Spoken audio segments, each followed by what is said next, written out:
Welcome to Mic'd Up English, where stories come alive and your English grows naturally. Hi, I'm Alex. Today we are diving deep into one of the most moving, most beautiful animated films out there, Coco. This is so much more than just a story. It's really about following your heart, honoring your roots, and the incredible, lasting power of memory. So let's get into what makes this story just so special. Just think about that question for a second. It's right at the very heart of this entire story. Imagine loving something with every fiber of your being, but that one thing is completely forbidden, banned by the people you love most. All because of a deep, painful wound from generations ago. That's the conflict our hero, Miguel, is up against from the very start. So we meet Miguel Rivera. He's this amazing 12-year-old kid living in the vibrant town of Santa Cecilia, and he has music just flowing through his veins. All he dreams about is becoming a musician. But there's one huge problem. His family has a strict, no-exceptions ban on all music, period. Yeah, this really lays it all out, doesn't it? For Miguel, music is everything. But for the Riveras, their life is making shoes. And this whole divide started way back when his great-great-grandfather, who was a musician, left the family and just never came back. His heartbroken great-great-grandmother, Imelda, completely banned music and built the entire family's future around shoemaking instead. Okay, so the whole story unfolds during Dia de los Muertos, the Day of the Dead. And this is so important to understand. It's a time when the line between the living and the dead gets really thin. Families build these beautiful altars called ofrendas, and they put up photos of their ancestors so their spirits can come back and visit. So Miguel's looking at his family's ofrenda, and he notices something. There's this old, torn photo, and in it, his great-great-grandfather is holding a very unique guitar. And it's the exact same guitar played by his hero, the legendary Ernesto de la Cruz. Right then and there, a light bulb goes off. It all makes sense.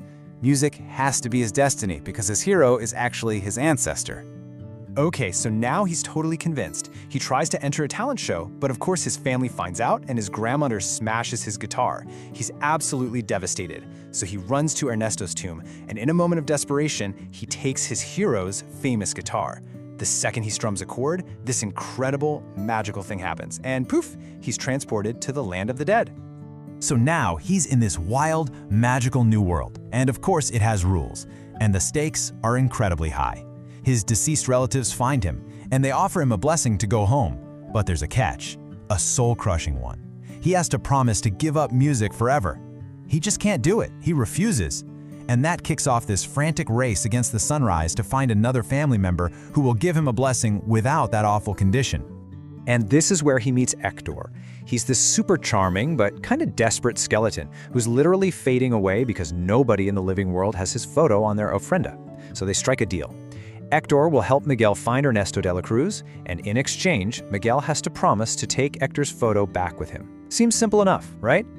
So, after this unbelievable adventure through the land of the dead, Miguel actually does it. He finds Ernesto de la Cruz. He is standing face to face with a man he has looked up to his entire life. But, well, let's just say the reunion is not at all what he expected. We all think we know our idols, don't we? But as Miguel is about to find out in the worst way possible, that glittering, famous image can hide some really dark secrets. And right here, this is the twist that changes everything. It turns out Ernesto wasn't some musical genius, he was a total fraud who stole every single one of his famous songs. And it gets so much worse. He actually murdered his music partner to get famous. And that partner was Hector. The guy Miguel's been traveling with this whole time is his real great-great-grandfather. In a split second, the whole mission just flips on its head. This isn't about getting a blessing to play music anymore. No. Now it's about correcting a horrible injustice. It's about getting back to the living world to save Hector from being completely erased from existence. You see, the stakes are now life and, well, final death. In this world, a spirit only exists as long as someone in the living world remembers them. The moment that last memory fades, they're gone, forever. And Hector is fading fast. Why? Because the last person alive who remembers him is his daughter, Miguel's great-grandmother, Mama Coco, and her own memory is almost gone. So Miguel somehow makes it back to the living world. Literally, as the sun is about to rise, he has one last, desperate shot to save Hector. Everything now comes down to a single song and one very fragile, fading memory. He runs to his great-grandmother Coco. She's sitting there, distant, almost completely unresponsive. He grabs Hector's guitar, and he starts to sing the song that Hector wrote just for her, all those years ago. Remember me. And then it happens. In maybe the most powerful moment in the entire film, the music works its magic. A little flicker appears in her eyes. She slowly, so slowly starts to sing along, remembering the lullaby her papa wrote for her. And with that song, she remembers him. The memory is saved, Hector is saved, and the true story of their family finally comes to light. You can just see how the entire family is changed forever. That deep pain that led to the ban on music is finally healed by the truth. A year later, we see the Riveras not just allowing music, but celebrating it, with Hector's photo right there on the ofrenda, proud and centered, exactly where it belongs. So, what does this all teach us? Well, Coco is this incredible reminder that our dreams and our family history, they don't have to be at war with each other. It shows us that a true legacy isn't about being famous, it's about the love and the truth you pass down. And maybe most importantly, it shows that our loved ones are never really gone, not as long as we keep their stories alive.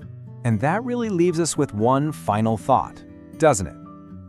I mean, Coco might be a fictional story, but its message is completely universal. It's asking every one of us to think about our own families, our own histories, and the simple, powerful act of telling a story or singing a song.